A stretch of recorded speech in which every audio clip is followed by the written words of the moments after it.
Okay, magandang araw, Bayang Pilipinas, mga kabakas, nandito na naman tayo. Hindi ko malaman kung paano babati sa inyo ng isang magandang araw sapagkat alam naman natin kung ano nangyayari na rito sa ating bansang Pilipinas. Pagising mo sa umaga, abay wagas ang mga istorya.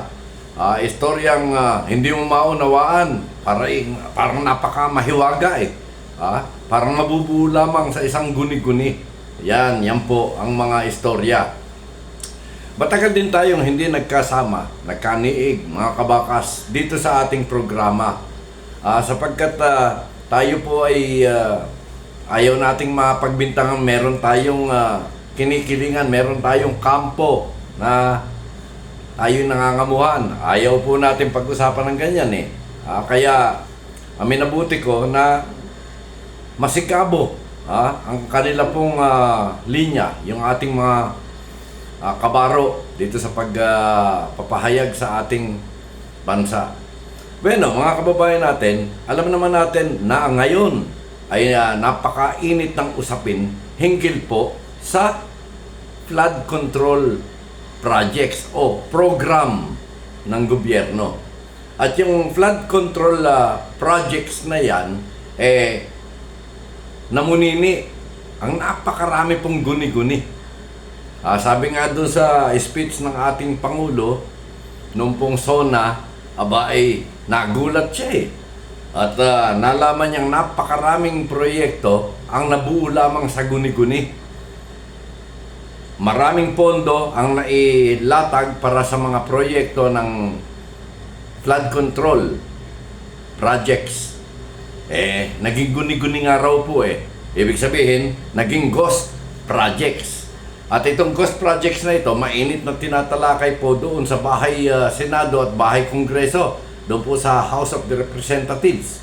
Mantakin yung mga kababayan natin Tayo po ay naniniwala na ang liderato nitong mga kongresista sa ating mga distrito sila po ang ating representante. Sila ang ating kalasag upang sa kanilang pag-ugit ng kanilang batas, isama po ang tayo ay mailagay sa tama. Hindi Ang nangyari po, lumalim ang usapin at dumating sa punto na napakarami po palang ghost projects na ito na ang halaga ay bilyones, daang bilyon. Humigit kumulang ito po ay aabutin ng mga 700 billion Hindi pa po nahahalukay yung iba nasa sa mahigit 500 na tayo Yan po mga kababayan natin. Kaya yung pong 150 na milyon, 150 million ang pinakamababang proyekto na nailalatag ng mga distrito. Ibig sabihin, ito pong mga kongresista ay nakakapag-sponsor. At yan ay binubuo nila doon po sa kanilang committee para kumita.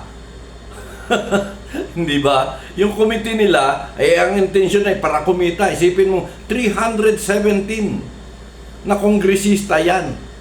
Kasama po yung mga party list, 317.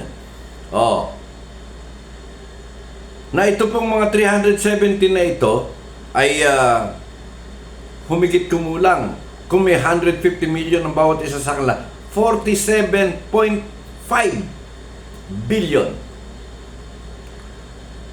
47 bilyones at kalahati.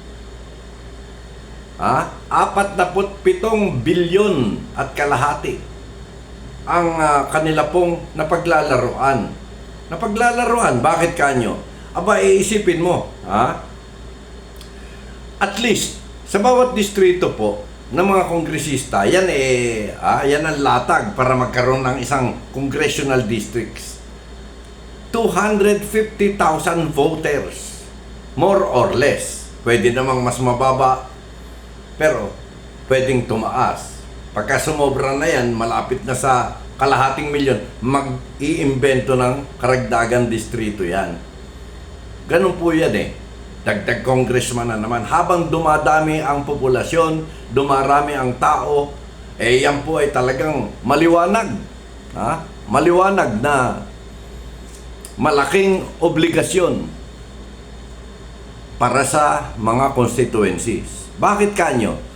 Abay doon po sa 350,000 o 250,000 na tao. Abay doon po sa pag-aaral ng ating statistika, yung pong poverty rate, yung porsyento ng mga mahihirap, eh umaabot na po sa 15% eh. 15% ng 250. Oh, sige nga. Ilan halos yan ang nagugutom doon sa kabuuan ng 250,000. 37,500 na tao. O, i-divide mo na lamang yan.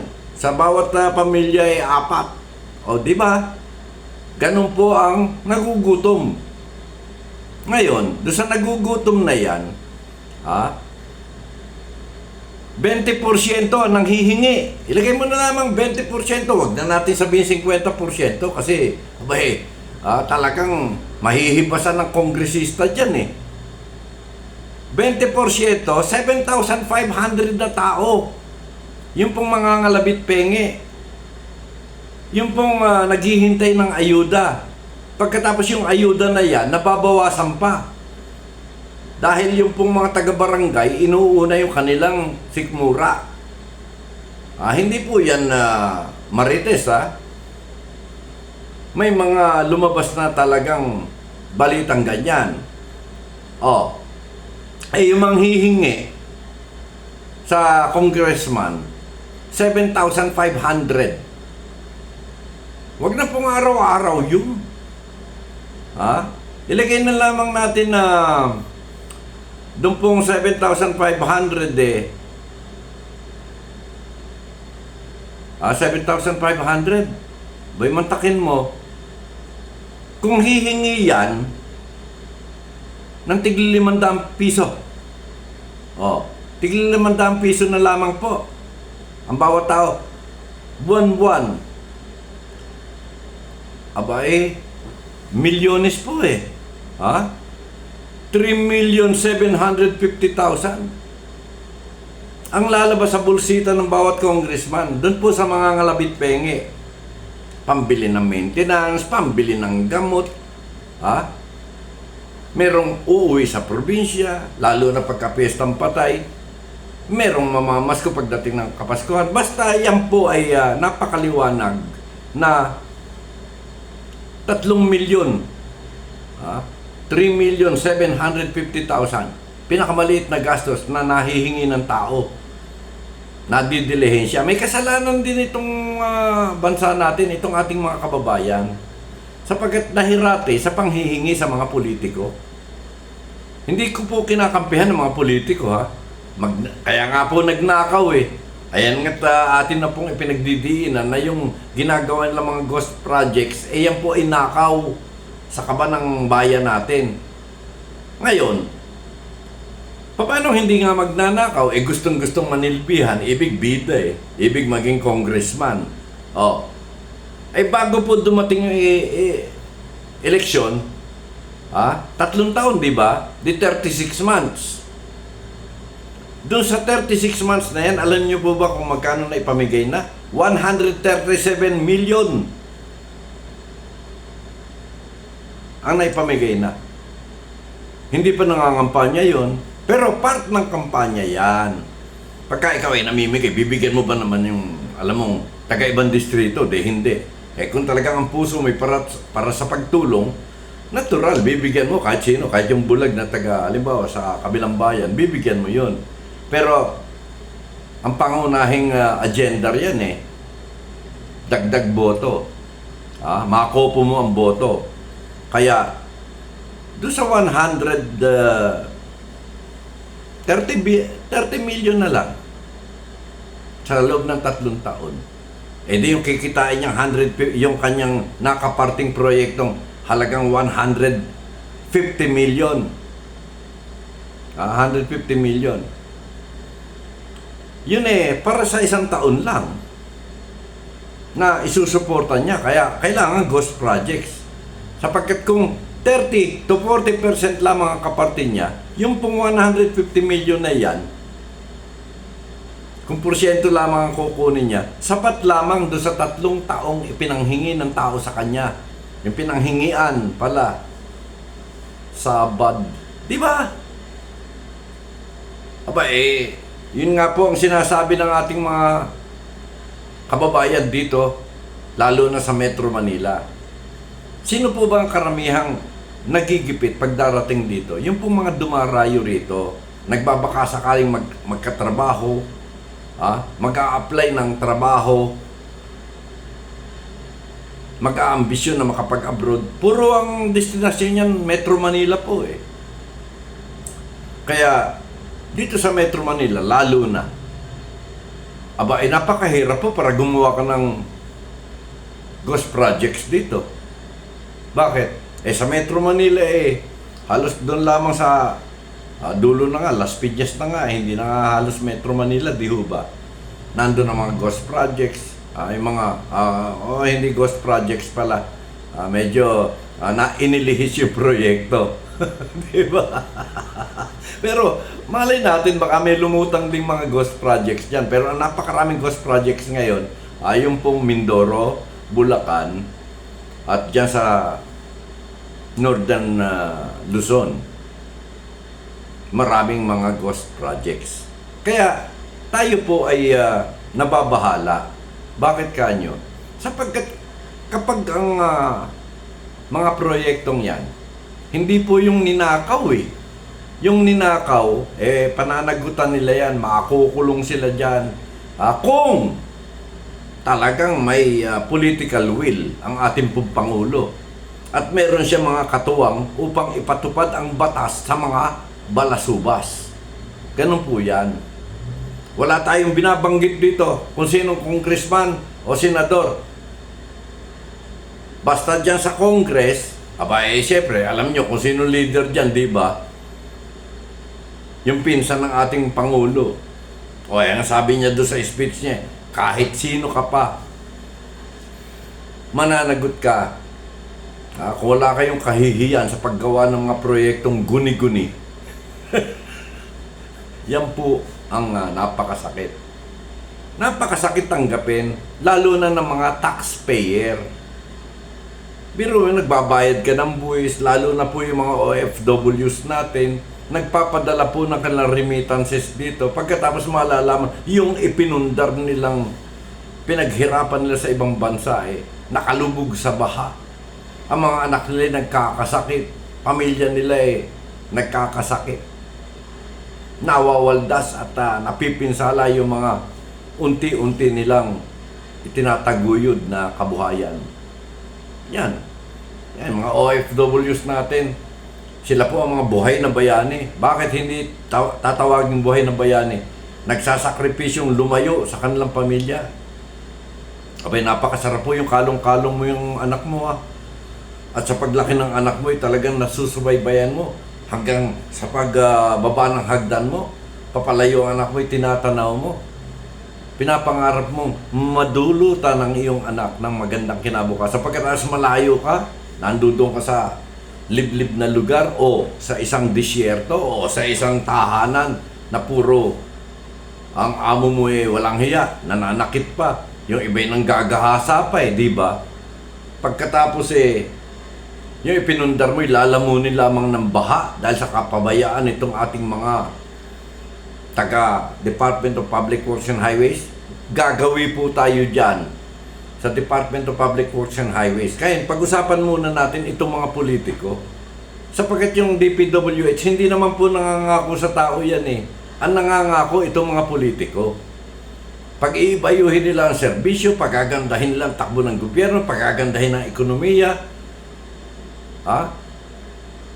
aayusin ang ating kabuhayan.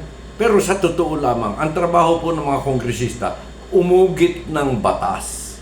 At yung batas na yan ang ating pamantayan, yan ang ating sandalan, yan ang ating gabay sa ating pamumuhay.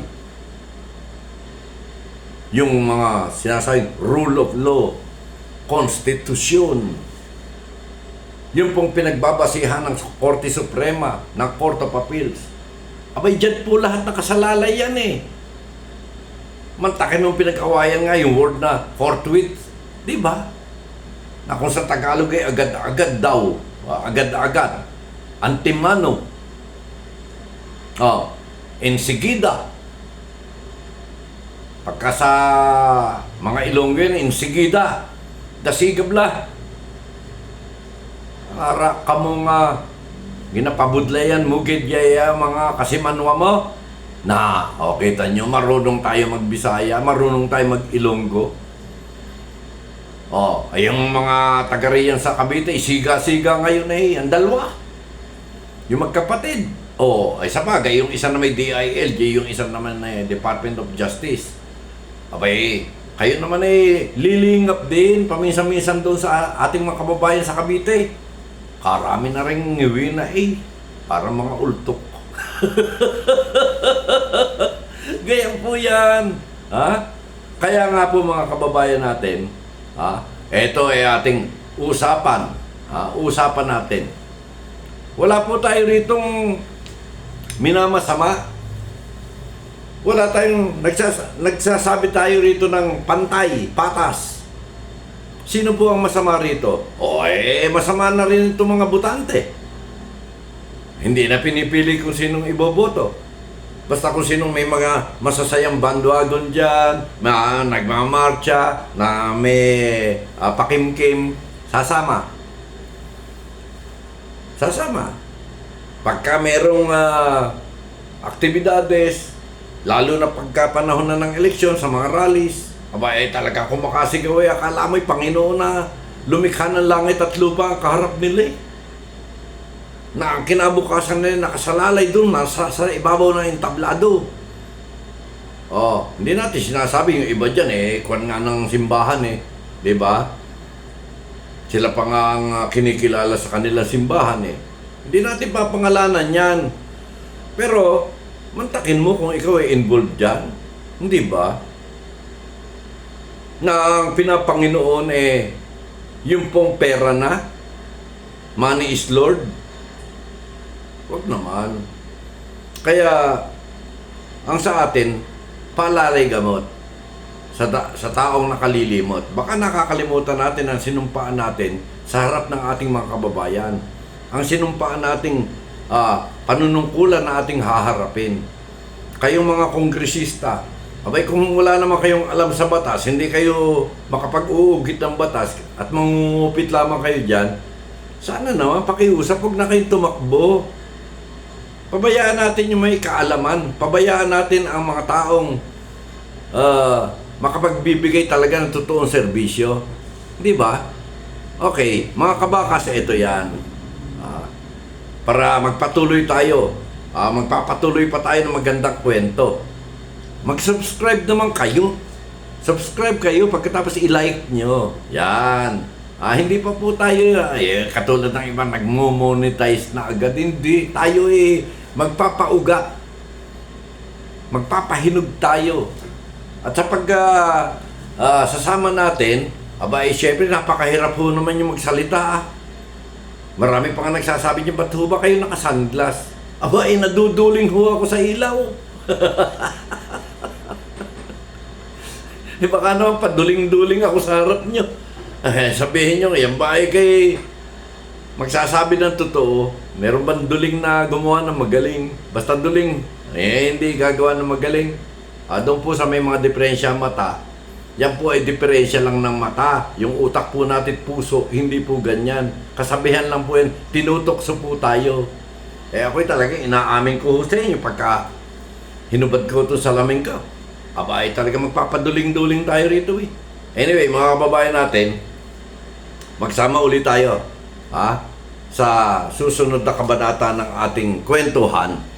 Maya-maya lang, tingnan natin kung ano ang magagawa natin sa ating bayan. Bakas na. Ito po ang bakas ni Kokoy. Bakas na mga kabakas. At dito, sisiguruhin natin. Ang pag-uusapan natin, para sa lahat. Walang pinipili, walang kalaban. Kampi-kampi tayo, magkakabakas. Maraming salamat. Kokoy Alano, subscribe. Okay.